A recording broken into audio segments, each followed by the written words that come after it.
I've always been into the land speed record attempts. The guys in the 60s were, running cars they'd built in their sheds, testing these engines and going out and running these things on the salt flats, basically just pushing their limits.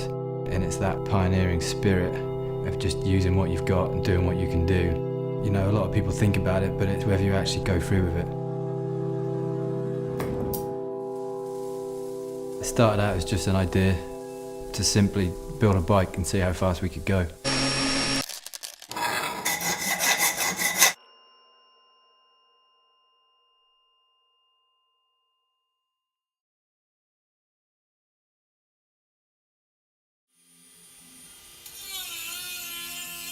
Basically, I build frames for a living.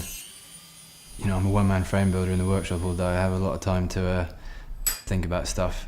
You got the tubes in your hands, you can't help thinking about the sort of potential in these things. The idea had been in my head for a while, I'd sort of been thinking about it. This sort of thing needs a fuck it point, like a tipping point. That point where you decide to jump off the top of that waterfall or something and you just have to commit to it. You have to see it through to the end. The land speed record for a push bike is set at about 167 miles an hour by a guy drafting a dragster on the salt flats at Bonneville. We don't have a dragster or the salt flats. This project isn't about setting records for us.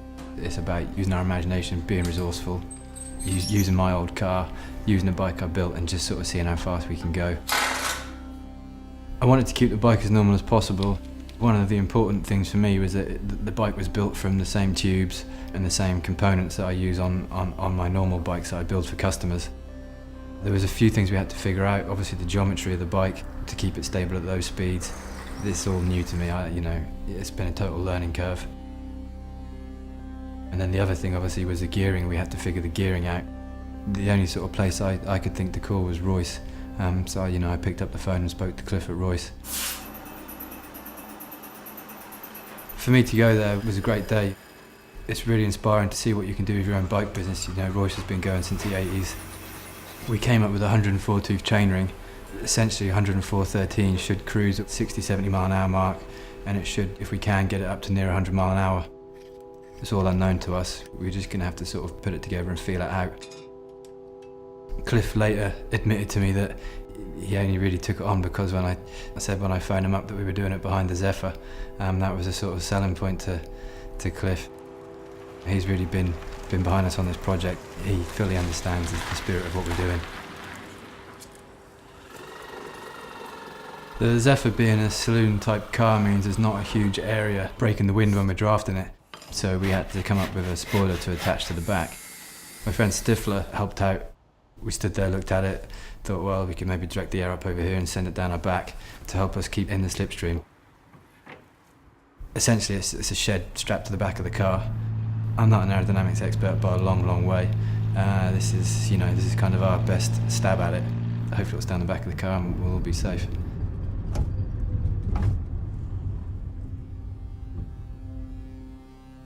We found a 2 mile long airstrip. It was one of the only few places available to us in the UK.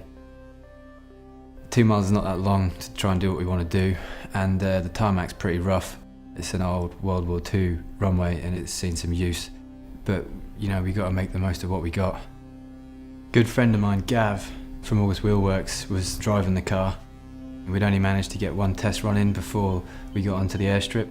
Essentially we were just rebel running it around the local bypass up in Norwich as the sun was coming up, sort of first light. In the Zephyr it's bench seat and column change, so it takes a bit of getting used to. It's the first time he'd driven the car. There was a bit of to and fro-ing to start. Gav pulled away a bit quick. I was just out slogging away in the wind.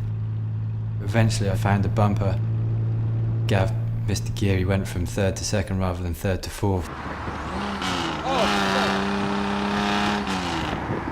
The car just all of a sudden slowed up and nearly went into the back of him. Eventually we found ourselves, once the gear was turning, the bike just wanted to go. We could have definitely gone a lot faster that morning. But it's pretty sketchy doing it on the road. It's just better that we achieved what we wanted to achieve and sort of left it there.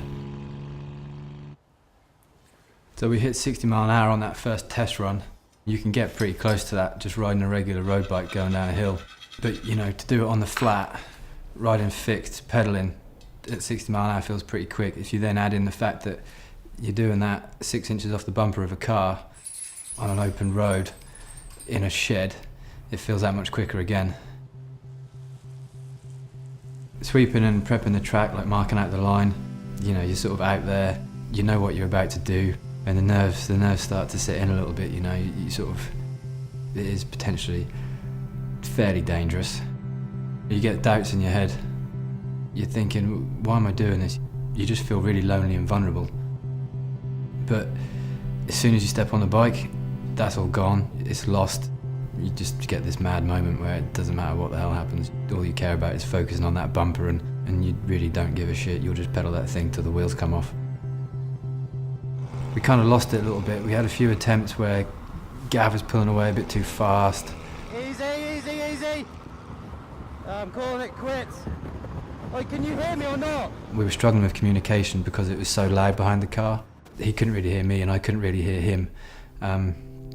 So that, yeah, it was a little bit frustrating. I think there was a lot of anticipation and the sort of pressure was on a little bit. And then just the one time everything fell into place. Yeah, it all just dropped into place and we went for it.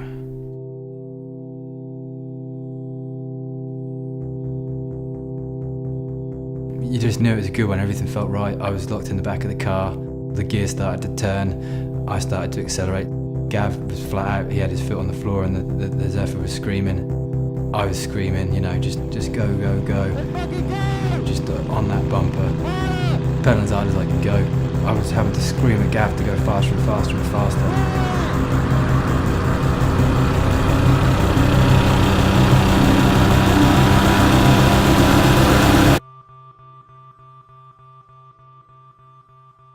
And that was it.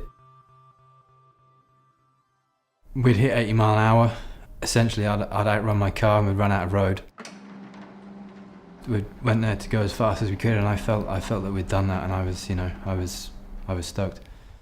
We've put ourselves out there, and we've got so much out of it. You know, I love some of the stuff we've had going on. You know, it's about kind of British engineering in a way. It's about backyard engineering as well.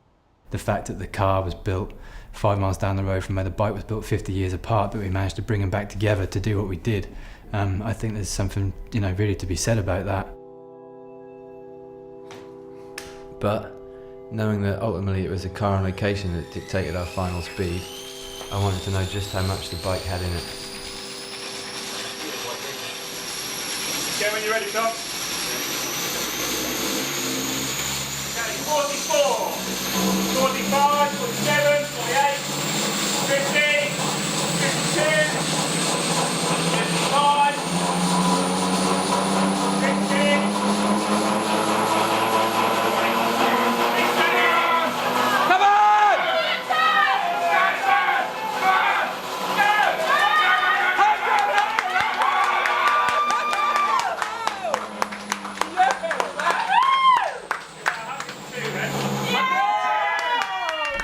We got 102 miles an hour out of on the rollers, but I keep thinking about getting it back out on the runway now.